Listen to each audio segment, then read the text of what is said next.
Tea டைமுக்கு செம்மையான snacks வேணுமா? இப்போ நம்ம super crunchy masala sweet corn sticks தான் வந்துட்டு பண்ண போகிறோம். நல்லா கார்னை பாயில் பண்ணிவிட்டு இந்த மாதிரி டூத் பிக்கில் நான் இந்த மாதிரி ஸ்டிக் பண்ணியிருக்கேன். இது கூட வந்துட்டு நம்ம இப்போது எந்த மாவு வேணாலும் நம்ம ஆட் பண்ணிக்கலாம். நான் இன்றைக்கி கோதுமை மாவு தான் வந்துட்டு ஆட் பண்ணியிருக்கேன். நான் இன்றைக்கி ஒரு 2 ஸ்பூன் அளவுக்கு வந்துட்டு இந்த கோதுமை மாவு வந்துட்டு ஆட் பண்ணிக்கிறேன். நம்ம இது நல்லா ஆட் பண்ணிவிட்டு நல்லா வந்து நம்ம மிக்ஸ் பண்ணி விட்டுறலாம். எல்லா இடத்துலையும் வந்துட்டு மாவு வந்து நல்லா ஸ்டிக் ஆகிற மாதிரி நல்லா வந்துட்டு மிக்ஸ் பண்ணிக்கலாம். ரொம்ப ஃபோர்ஸாக இல்லாமல் நல்லா ஜென்டிலாக வந்துட்டு நம்ம அந்த கார்னை வந்து மிக்ஸ் பண்ணிக்கலாம்.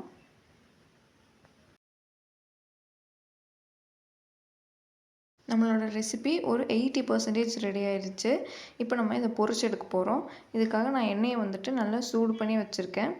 எண்ணெய் நல்லா காஞ்சதுக்கப்புறம் நம்ம ஒவ்வொரு ஸ்டிக்காக வந்து போட்டு பொரிச்சு எடுத்துடலாம்.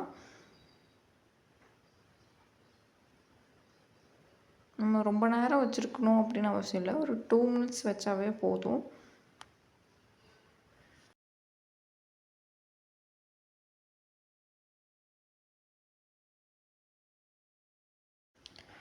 இங்கே பாருங்கள், சூப்பராக வந்துட்டு கிறிஸ்பியாக ரெடி ஆயிடுச்சு. அவ்வளோதான், நம்ம இந்த பேட்சை வந்துட்டு எடுத்துடலாம்.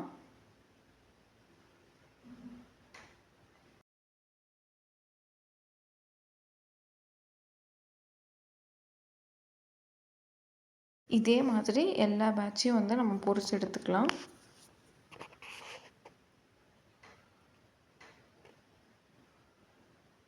ஸோ நம்மளோட ஈவினிங் ஸ்நாக்ஸ் தயாராகிடுச்சு.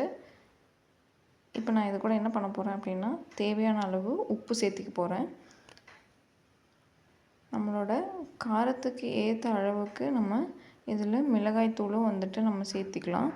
எந்த ஒரு சாட் மசாலா, எந்த ஒரு ஆர்டிஃபிஷியல் ஃப்ளேவர்ஸும் நான் வந்து ஆட் பண்ண கிடையாது. நம்ம வீட்டில் இருக்கக்கூடிய பொருட்களை வச்சு தான் வந்துட்டு நம்ம செஞ்சுருக்கோம். ஸோ ஹெல்த்தியாகவும் இருக்கும் இந்த ஸ்நாக்ஸு. ஃப்ரீயாக இருக்கும்போது கண்டிப்பாக இதை செஞ்சு பாருங்கள். டேஸ்ட் எப்படி இருக்குதுன்னு மறக்காமல் ஷேர் பண்ணுங்கள். தேங்க்ஸ் ஃபார் வாட்சிங்.